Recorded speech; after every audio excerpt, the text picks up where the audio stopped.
Hey guys, welcome to the Art of David. Guys, I hope you're all doing well today, wherever you are. A lot of stuff going on in the world. Let's talk about a few things here.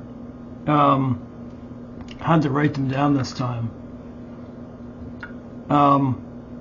Okay, so the subjects are the wars. I want to talk about this. This is a tough one. I'm going to talk about it anyways, and it's going to be Gaza. And praying, answered prayers, seemingly unanswered prayers, and time. So pardon me if I go like back and forth because of my abdomen. I'm going to have to go in and out of this picture. Man, I've taken on a lot of responsibility in my life. I just came back from selling beeswax candles. You know, I go door to door, and I put my cards in their door and do that type of stuff. Man, you know, I can make $20 in just one thing sometimes. Do it anyways, you know, like just trying. And I don't know which one to tackle here first, but yeah. Along with the university, so I'm done that module, and I have a little bit of time. Like, it's the only time during the whole year that I have this much time. And I decided, like, you know, I was volunteering in that nursing home. I'm like, man, I wouldn't mind. You know, they say you can do everything, but you can't transfer someone. You can't bathe. You can't help someone with ADL, assisted daily living, that way, or you could have a lawsuit against you. I just felt, man, like, could I take a PSW course, personal support worker course, while I'm in university? And this fits into what I'm going to say. So I joined it. And so I joined one that my country accepts the certificate when you're done. And thankfully it's all online, because if I couldn't do both the other way, and then I do like a practicum, you know, like oversight, you know, I go work somewhere.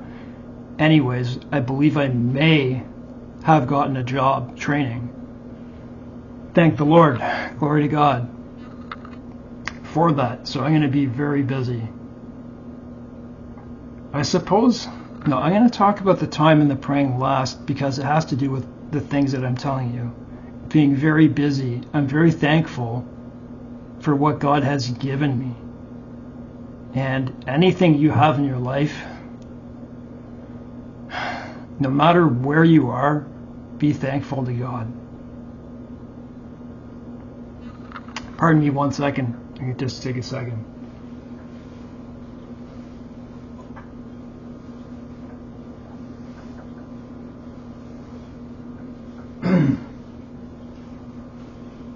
I'm going to get to that one last, but it has to do with what I'm just saying.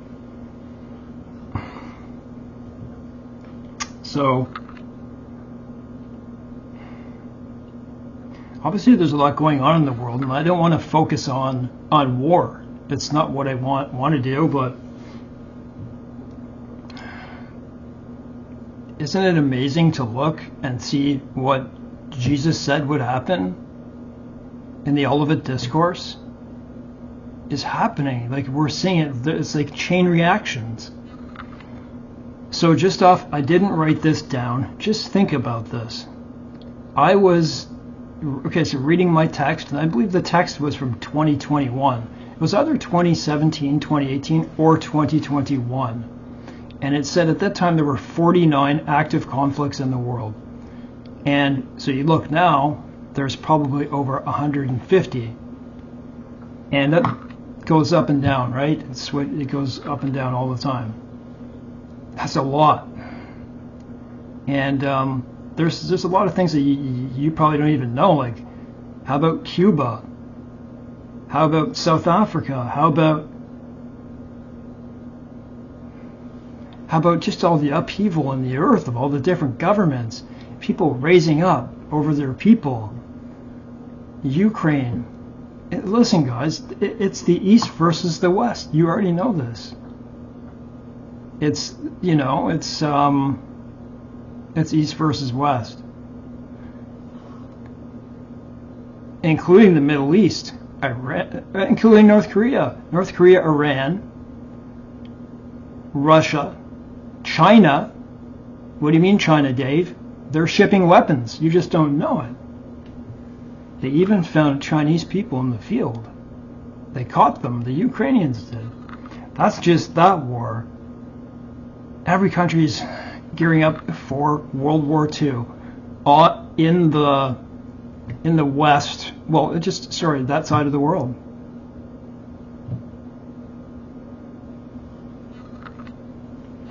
My abdomen.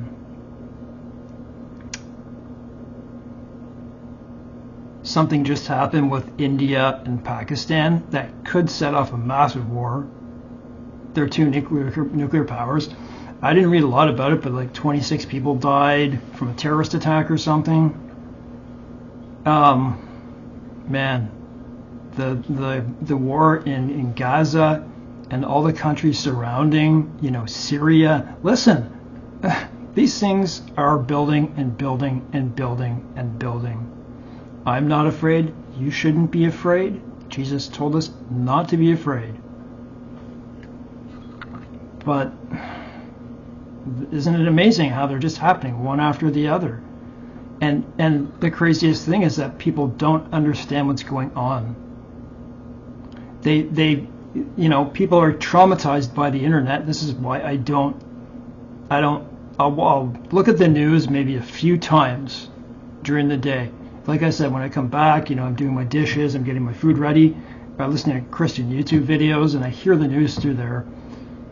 Because I work on my computer a lot, I see there's always a ticker on the bottom. But I don't look at that anymore the way I did, because I understand that you're going to be overwhelmed. And people don't understand what's going on in the world. And what we understand is spiritually discerned. And it's very hard. Right? Lord, who has believed our report, right? Isaiah 53. In the same way, they don't understand. They don't have eyes to see and ears to hear. And one of the reasons is because they're being traumatized. This world, give me a sec. This world is traumatizing people on purpose. They're doing it on purpose. I don't know who all the people are. They're just agendas, right? We don't know what. We'll never know the people behind it. The real people who are running everything, but I'm just going to stop there. You know what? Sorry, my camera's like, yeah. Very tough to make videos at this time of day.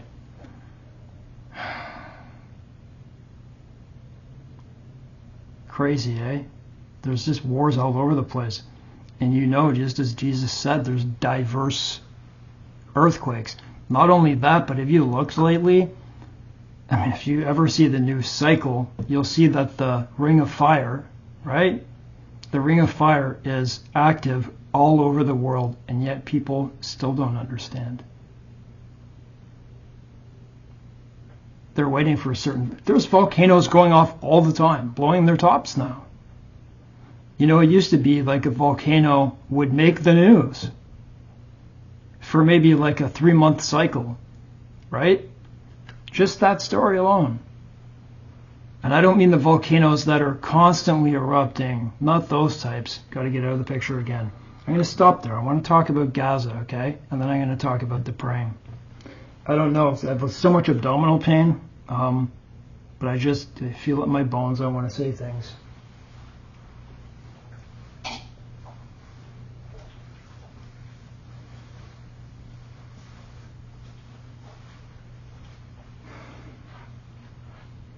What I face here in this camera when I do this, it's worse now because I have an abdominal disorder that the further I walk, it's called the splenic flexure.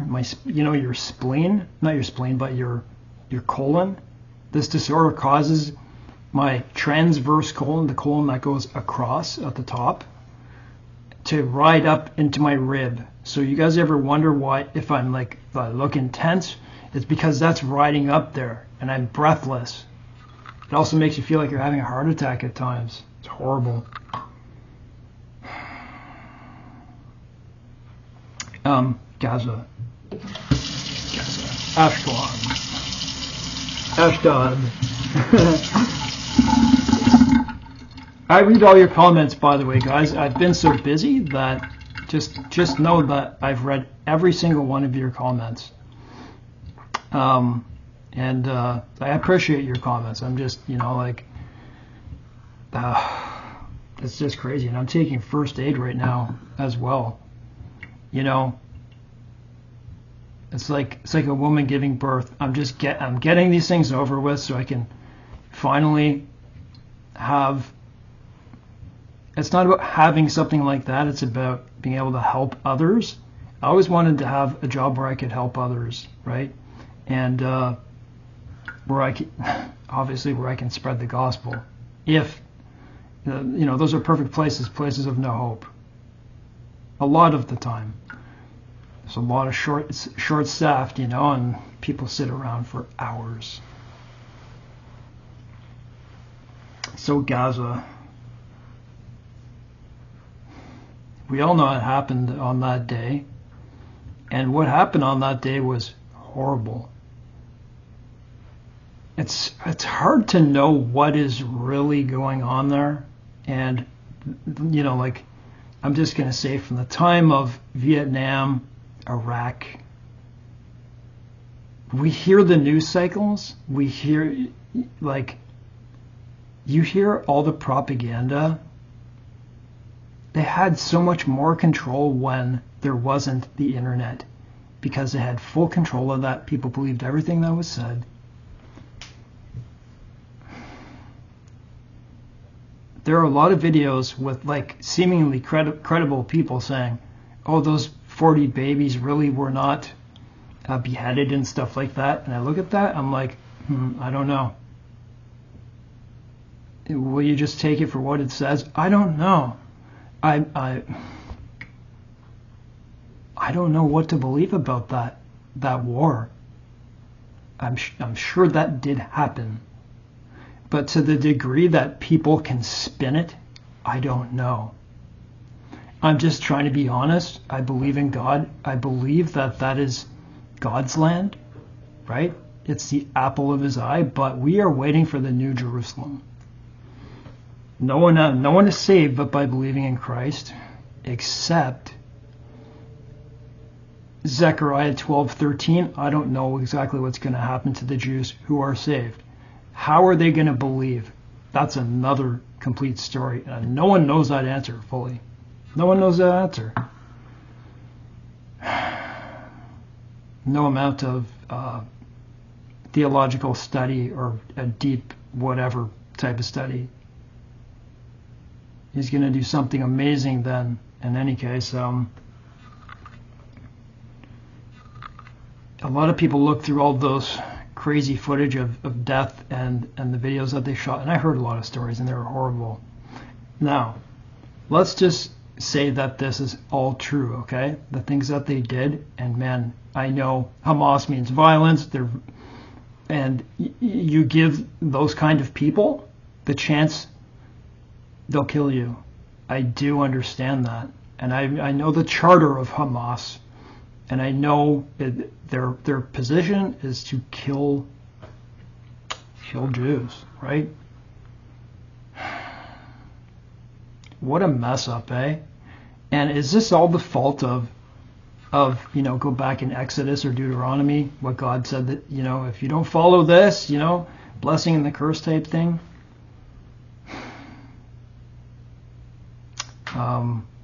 Yeah, so there's just a curse between all of this. Nothing's going to be resolved. Well, I shouldn't say that. I don't know what's going to happen to the Antichrist and all that type of stuff, but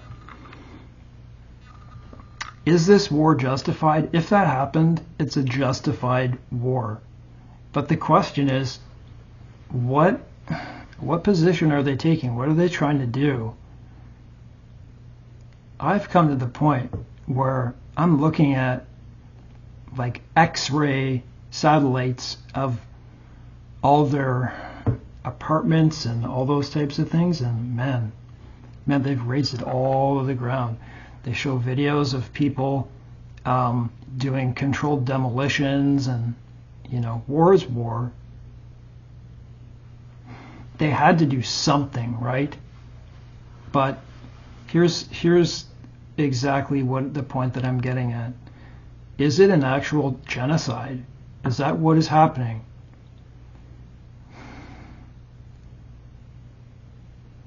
I don't know the answer, but I don't think, the argument's going to be this, that they have to weed them out, and they do. Because if they don't do something about it, it's just going to grow, right? And but listen to this. There are a lot of believers. They bombed Red Cross people, the Israelis. And, I'm doing my CPR. That is like Red Cross type stuff. I think they've killed a lot of those people. I don't know. What would you do if that happened to you and you were the president or prime minister? It looks to me that it's going much too far. But I don't know what the answer is otherwise that they can do. It just seems like an endless thing. Pardon me.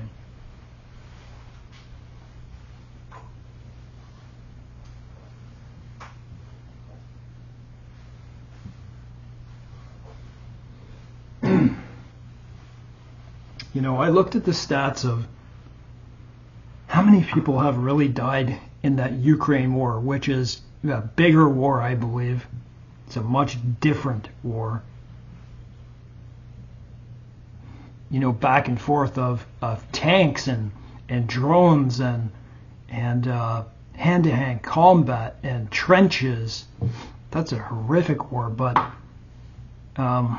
what's the point I was making? How many people have died in, 3.5 years or something like that? And I thought there was over 1 million or whatever, but the actual death toll on each side, I'm not going to give a number, but it's much lower than I thought, but the injuries are pretty high. And then when you look at just the short amount of time with Gaza, it's like killing fish in a barrel. That's what's happening. So I've heard the things where they say,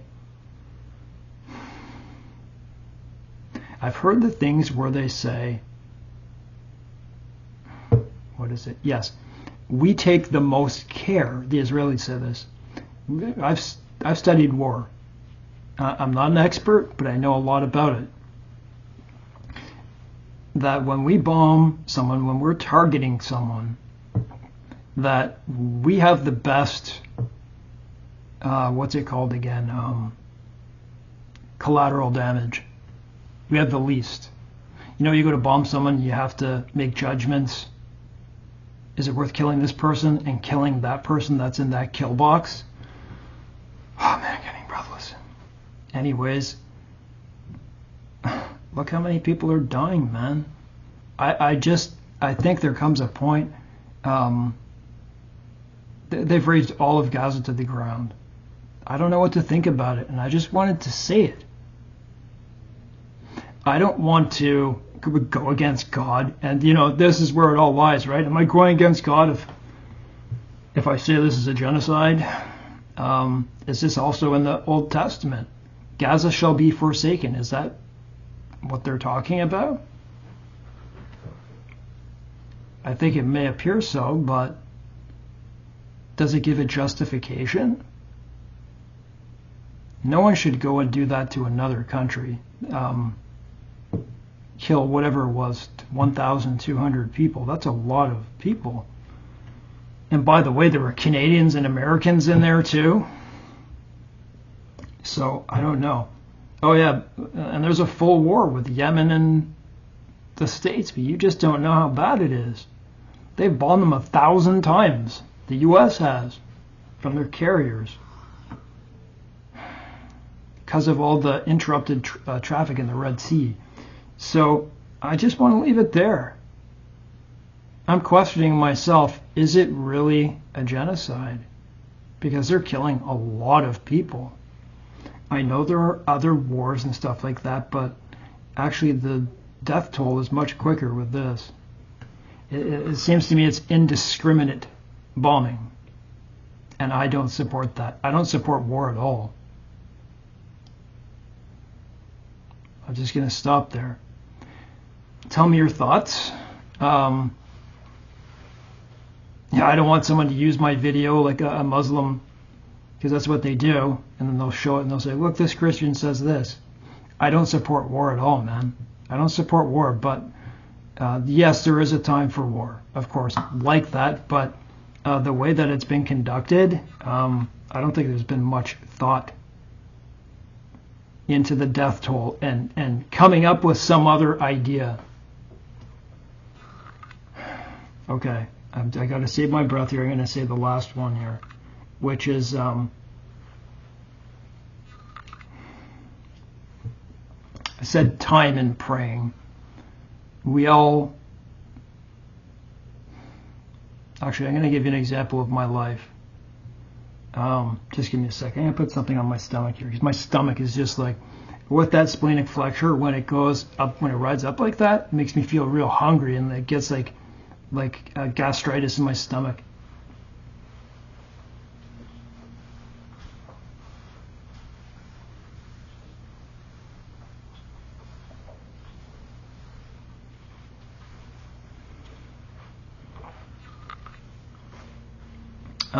For my rabbit, I bought a new like playpen type thing, and the cage has like an opening on it. It's like an Amazon Basics one. They're actually nice, but it has an opening, and the pen I have is like a tent. It's like a really nice thick tent, and I'll show you it one time, but it has a door on the tent, so I attached them, so he's got his own little apartment. I know some of you like the rabbits. I gotta save my breath. Just give me another sec. It does get that bad. That's why, I make videos at a certain time of the day, and I reset it with antispasmodic medication.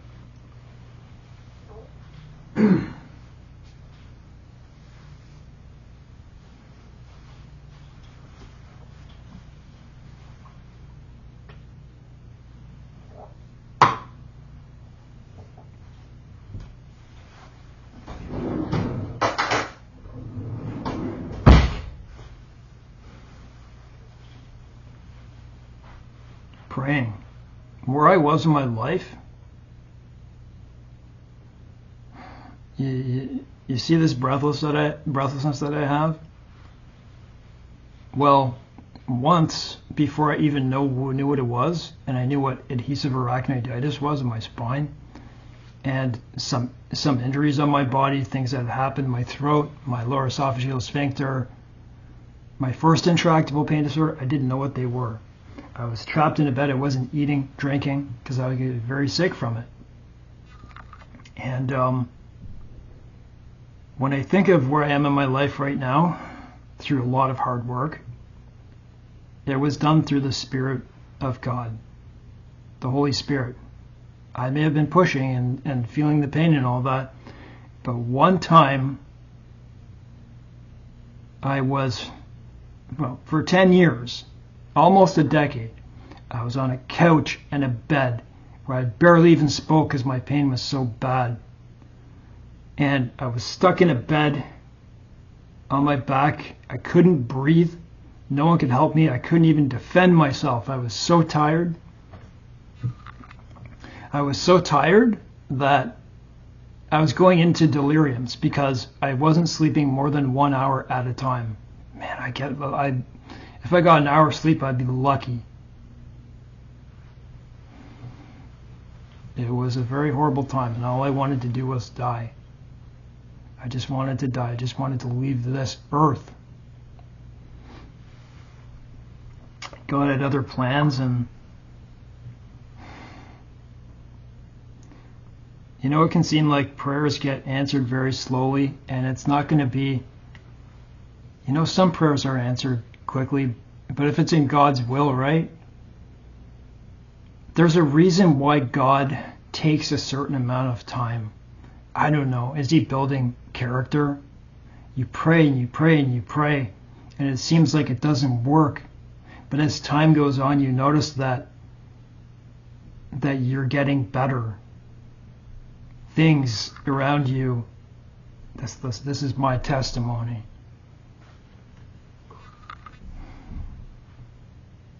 There are a lot of things I could say, but I don't believe in pride. I don't believe in those types of things, so I don't like talking about all the things that I've done.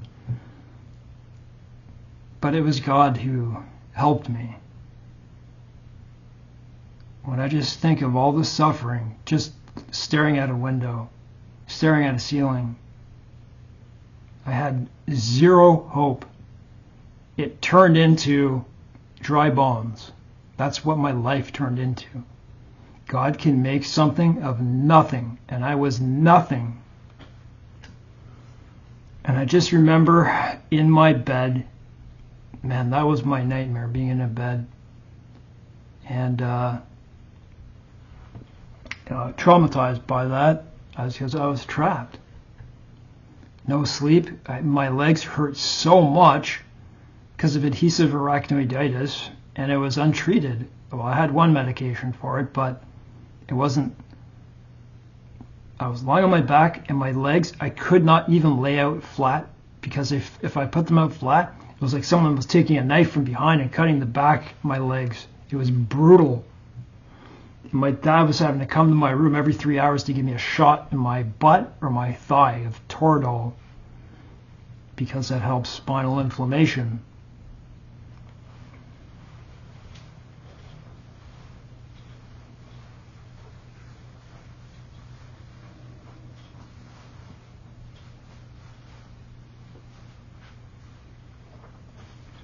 You know, you may not see it yourself, but in my experience, other people notice the change in you when God can make, like David, right? Overlooked. And that's just it, what I wanted to say. This is what God can do. Keep praying. Don't give up on praying. And you know what? Like, it's just amazing when I look at all the different responsibilities that I have now. I gotta keep on my toes all the time.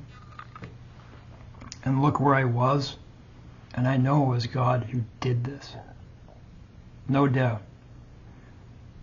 I ask this from you guys, and if you ask me, I will pray for you too. I'll pray for this people who watch us anyways. I don't want to get too personal about this, but I know someone who's going through a really hard time, and I've prayed about this for a long time, that this person would start to have faith and start to not fear all the things of this world. No matter who I'm talking about, please pray for.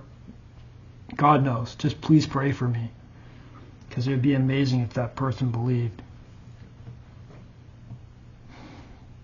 To see what other people are missing in their lives, people who don't believe, it's unfortunate, right? Lord, who has believed our report?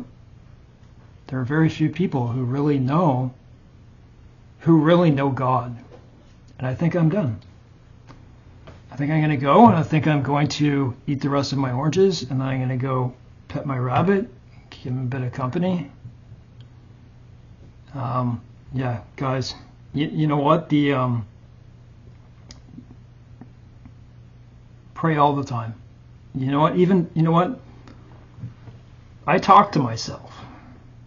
No, not like that. I talk to God. When I'm walking, I talk to God, because, that's my time. That's like when I'm really free, I'm not grabbing anything. I'm not, engaging on my computer with work. Keep doing it. Who cares what other people think about you? God is your rear guard. I'm reading Exodus. He will be your rear guard. He'll be your front guard too. Who can, what does it say? Who can hold a charge against God's elect? You know what, I'm just going to finish after I say this. You know, cold calling, going door to door, a lot of people don't like that. And the way this world is right now, I can see the difference in people. I don't blame them, but it's because they're all looking at the news cycles. They're getting advertisement. The things I'm selling are different. They're pure. But just tonight, just for an example, there's always that person who, even though I've passed your house already and you never came to the door, you know, I'm 2 doors down from you at a doorbell waiting for someone to come, and the person stands and says, "Hey, what are you doing? You know, what are you doing?" I turn, "I'm selling pure beeswax candles." "Oh, okay." He's just sitting there. He's just questioning me. There are people who are just waiting to pounce on you. Yeah. So, all right. God bless, guys.